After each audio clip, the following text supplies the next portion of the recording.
Welcome back to FAQs with me, where I'm answering questions that you asked or even sharing based on comments or just general tips. And today I've documented, and I was trying to be creative because we're on the road and we're going to be on the road together. So it's called Road to Riches, the surprising ways that charity and kindness will multiply your wealth. And I'm going to be giving you some real life examples, but we're also going to be executing a charitable initiative together. So it's Brett and I, so I'm going to give him the camera so he can record and I can start driving. But we're basically going to go to the grocery store because the charitable initiative that we're executing today, we need to get some personal effects, some household effects. I can't give you all the details. Again, my foundation is called Give Without Recognition, GOFFAH. So while I'll share and take you along the way, I may not share with who is receiving the items for privacy reasons. Now, I do that in general, but I realize online, sometimes you have to share. As an example, my Rockstar grant. I have been giving this now on my channel for some time, anywhere from 10 to 50,000 US dollars a month is what we're targeting. And we have done quite a few grants, and just last week we finalized 12 new grant recipients and we have sent their confirmation email to them and all that. But I realized the thing about online, because there's so much scamming and everything else on there, people don't believe something unless they see evidence of it, which is why I've shared videos on my channel of the grant recipients, some of them, and I plan to do more of that because we're not seeing the kind of traffic that we expect from an application perspective. And every time we're ready to issue grants, which is probably every month these days, we go back to all the applications plus the new applications, but we're not seeing a lot coming in. So we figure, okay, people may not think this is real. So in that case, I have to share and have the persons that we're giving the grants sometimes share their own story and explain their business and all of that. However, in this case, I don't have to share. This is in my home country. I respect people's privacy, but I'm going to take you on the way. And guess what we're going to do? We're going to talk, as I said, road to riches. And I'm going to explain how being charitable will help you to not just feel fulfilled from a mindset and an emotional perspective, but how it will help you to acquire more and be able to live more in abundance. And no, you shouldn't give to get, because that's wrong. But I'm going to give you some examples where I've given and it has multiplied exponentially in a very short time. So we're going to first go to the grocery store. I'll take you along with me. Let's start the driving.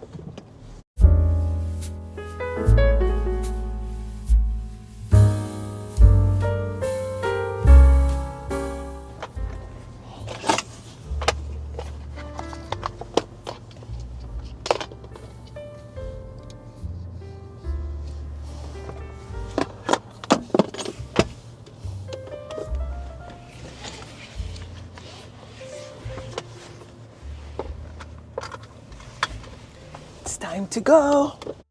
Our hearts beat to the city streets. We began to feel the fire.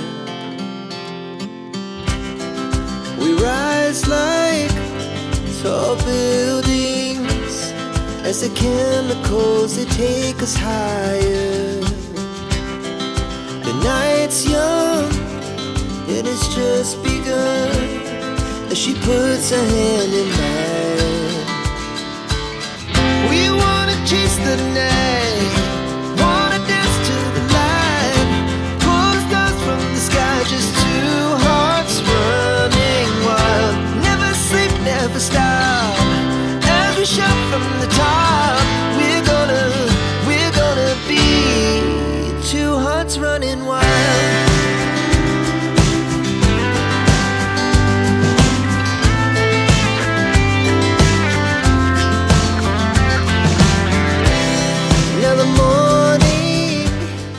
So we're done with the grocery shopping, but we're stuck in the parking lot in traffic trying to leave. Avoid the grocery store on month end when everybody gets paid, especially if it's a day after a holiday. We wanna chase the night, wanna dance to the light, pull the stars from the sky, just two hearts running wild. Never sleep, never stop, as we shout from the top. We're gonna be. All right, so we completed our charitable initiatives by delivering all the items that we purchased.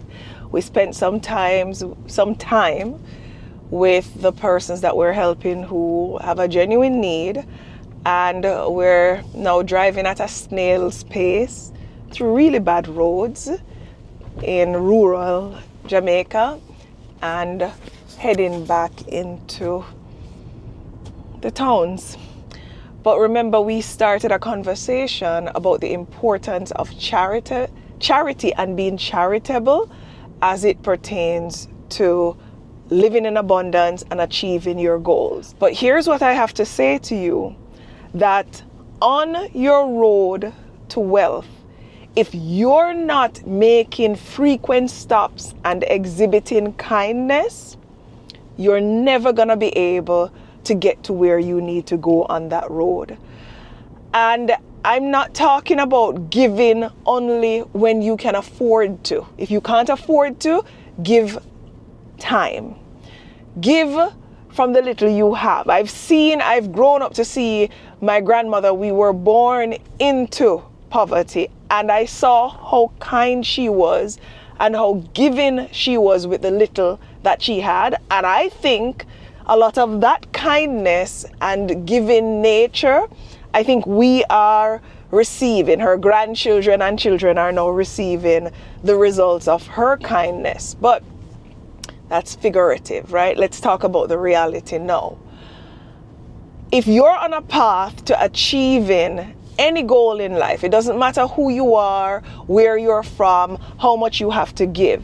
If you're not making giving a part of that journey, think about all the people who have achieved greatness who didn't give. I can't think of many, because greatness is not just about being financially able, being free because you have money, but there's also a peace of mind and an emotional state that come with being or achieving your greatness. I'm not talking about people being wealthy, because there's a lot of evil people out there who are wealthy, and I try not to judge, but you know what I mean. Experiencing your greatness is when you have achieved holistic fulfillment. So that only comes from you giving, helping people to rise, sending the elevator back down when you have started to move up in life, because that's important. And also that, I believe, leads directly to you being able to live in abundance. So let me give you a real life example of how being kind in my personal scenario has turned around within 24 hours. And I have a lot of examples like this that I could give you, but this is the one to me that was most telling. It was like God was sending me a direct sign to say, yes, I endorse it. You shouldn't be kind, or you shouldn't give to get. But when you do give and you do so from a pure place, you're gonna get. I'm gonna bless you. So when I worked for Southdale, which for those who are not in Jamaica, it's a US company headquartered in New York, and Southdale had come to Jamaica to a conference, and I spoke at the conference, and they approached me and indicated that they wanted to start the company here. Now, at that time, I was very loyal and committed to the company, where I had, actually that company that I was with was the one that promoted me to a vice president at age 25. So I had absolutely no plans of going anywhere. I was enjoying working there, but also I had been there for close to 15 years, and I had plateaued. I was at the highest role that the company had in the country, which was vice president. There was really nowhere else for me to go unless I relocated, and I did not want to leave Jamaica. Still don't. And obviously, if things were different, I probably would for opportunities. But what I tell people is if you can afford to live comfortably in Jamaica, there's no better place on earth to live. Anyway, I thought about that as well. So I listened to their conversation. And long story short, it took months for them to convince me. Eventually, I said I'd think about it. And then it took months for us to go back and forth with the offer and everything. And here's the thing that I don't think most people would do that I ended up doing. When I decided to leave my job that I was with the company for close to 15 years and now go to this new company, it wasn't even registered in Jamaica. It didn't exist. There was no building. I was going to be employee number one. But you know what? I made the decision to go. And we started on a university campus, actually the University of the West Indies, Mona campus. That's where we started with our first location. And one of the reasons why I was sold on coming on board was because even before I took the offer, I met with the president of the university, as was suggested by the company. And the model that we were going to do was to create an outsourcing organization that hires predominantly students who, most of these students who can't fund their education would now have an opportunity to work on the actual campus where they're going to school and be able to afford to fund their education. So I was in love with the model because of what I knew it had the potential to do to a young adult, especially one like me who is coming from humble beginnings, who they have aspirations to go to college, but there's no way to afford it, or university, and this would be ideal for them. So I'm there, we started it, I was employee number one, hired some employees, and we were up and running, and within a year, we were at 1,000 employees. If I remember correctly, about between 40 and 60% of that were students of the university. And there was a student who was from very, very humble beginnings, and he was struggling, but he was an excellent employee. And he had just started working, so he didn't have enough saved up to cover his tuition for his second year. And he approached the management, he approached his manager, who approached the leadership team to say he needed some help with his tuition. He had already saved up from his job about 30% of it, and he needed the difference. So I pitched it to the managers, and everybody agreed to contribute a certain amount. Now, by the time we contributed, he came back and there was something that was overlooked. So he needed to find another $25,000, which wasn't a lot of money at the time, but it depends on how you are looking at it, because this is 2012 in that region. Yeah, so about 10 years ago. And I'd already asked the managers to contribute. I was the country head responsible for the company, and they had done that. So I didn't want to go back to them. So I said, no problem. I didn't tell him where the money was going to come from. I just made sure he got that $25,000. And let me tell you now how this kindness thing works. It was around Christmas time, and I was going to Fontana Pharmacy to get some stuff for the office and some gifts for Pixie and all those Christmassy things that you do at work.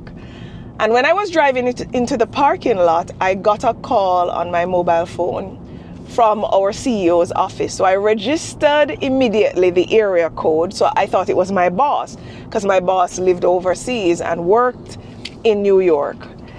But when the person came on the phone, she identified herself as the assistant to the CEO. And they said that they were very impressed with the job that my team and I have been doing. And the fact that, within a year, starting with very little support from headquarters, we were able to win some premium brand when it comes to clients. And as such, we were able to grow to 1,000 employees, like I said, with very little help from corporate. And they were very happy with that. And they said, because of that, they're gonna give me a bonus. The bonus, remember, I just gave away 25,000 Jamaican dollars, right? The bonus was 25,000 US dollars. This happened within hours of me making the commitment. Now, this is just one example of this happening repeatedly in my life. And I mean, it happens at different scales, but all I'm saying is, if I can't convince you to give from the kindness of your heart, because I give because of how it makes me feel. It gives me this really nice, warm feeling inside, especially when I see how the people that I'm giving to are reacting and how appreciative they are and how me giving is helping them to achieve something that probably before I gave them something they didn't thought was possible.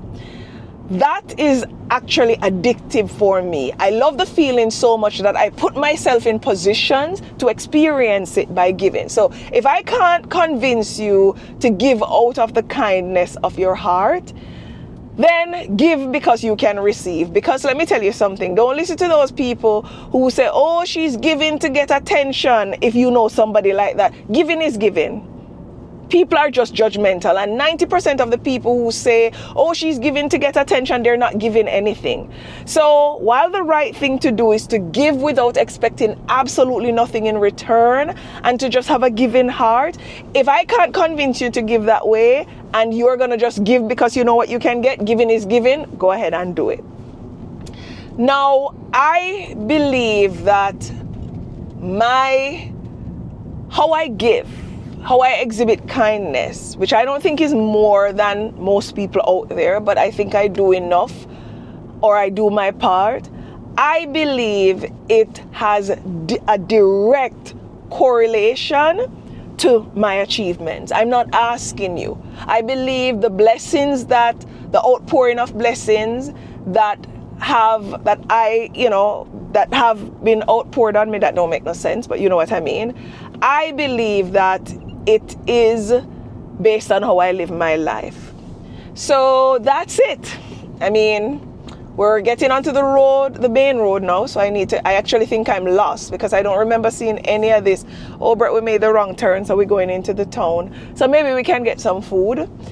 The plan was to hopefully go to Boston, but we stayed longer than we thought, and that's a 2-hour drive, so we're gonna scrap that plan. So you see, we got lost, and now we can get something to eat. Anyway, enough said. Be kind, always, regardless of what your objectives are. Just make sure, however, that you don't shame the people that you're kind to. Don't load them up if they're not comfortable with it. Don't bring attention to them. Don't embarrass them in the process of you being kind. Rockstars, take care of yourself and walk good.